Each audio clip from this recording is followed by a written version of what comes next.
I've been convicted on 5 counts of tax evasion. There's 1 count of misrepresentation of documents to a bank. There's 2 counts, one dealing with campaign finance for Karen McDougal, 1 count of campaign finance violation for Stormy Daniels, as well as lying to Congress. Combined total of the crimes for which you were sentenced would bring a maximum of 70 years, yes or no? Yes. Yet you are going to prison for 3 years, yes or no? Yes. Ever expect to go back and ask for any sort of reduction in sentence? Yes. The way the Rule 35 motion works is what you're supposed to do is provide them with information that leads to ongoing investigations. I am in constant contact with the Southern District of New York regarding ongoing investigations. District of New York, in their statement, their sentencing memo, says this: Cohen's criminal violations in the federal election laws were also stirred, like others' crimes, by his own ambition and greed. Cohen privately told friends, colleagues, and including seized text messages that he expected to be given a prominent role in the new administration. When that did not materialize, Cohen found a way to monetize his relationship and access with the president. So, were they lying or were you lying today?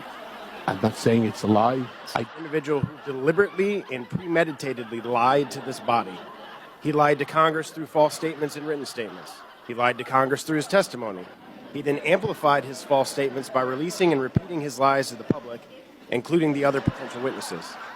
Yet now, we on this committee and the American people are expected to believe Mr. Cohen's testimony. You stood before multiple congressional committees before today and raised your right hand and swore an oath to be honest. Is that correct? That is correct. And you lied to those congressional committees. Is that correct? Previously? Correct. Yes, sir. You stated that Trump never directed you to lie to Congress. Is that correct? That's correct.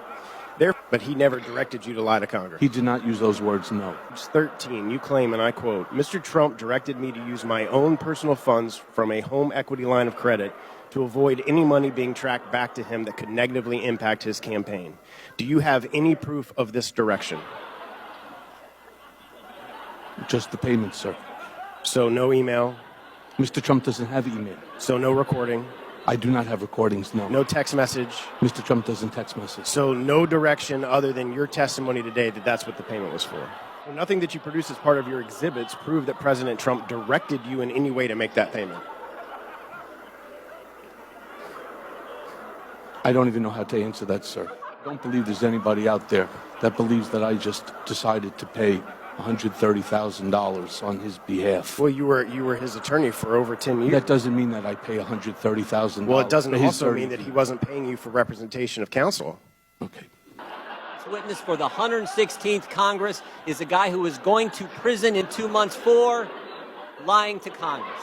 This time someone convicted of lying to Congress has appeared again so quickly in front of Congress. Certainly it's the first time a convicted perjurer has been brought back to be a star witness in a hearing. My question to you, was it Donald Trump's fault that you knowingly committed a crime of deception to defraud a bank? No, it's not. How can anybody listen to this pathological person? He's got a problem.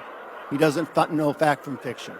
And that's what's sad here, is that you didn't do this for Donald Trump, to protect Donald Trump. You did it for you. This is all about you. You said that, unquote. That's your testimony today. You said you didn't even consider whether it was legal. How could you give your client legal advice when you're not even considering whether it's legal? I did what I knew Mr. Trump wanted. On February 13th, 2018, Mr. Cohen, you sent a statement to the reporters that said, quote, I used my own personal funds to facilitate a payment of $130,000 to Ms. Stephanie Clifford, and neither the Trump Organization nor the Trump campaign was party to the transaction with Ms. Clifford, and neither reimbursed me for the payment either directly or indirectly. Was the statement false? The statement is not false. I interviewed Cohen in his office about the statement he gave the FEC in which he said Trump didn't know about the Stormy payment or reimburse him for it. Do you recall this meeting with the reporter? I do. What did you talk to Mr. Schiff about? I spoke to Mr. Schiff about topics that were going to be raised at the upcoming hearing. Oh, not just what time to show up, actually what you're going to talk about? the gentleman time to expired.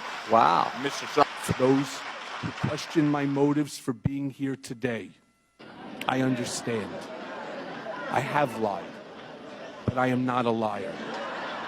And I have done bad things, but I am not a bad man.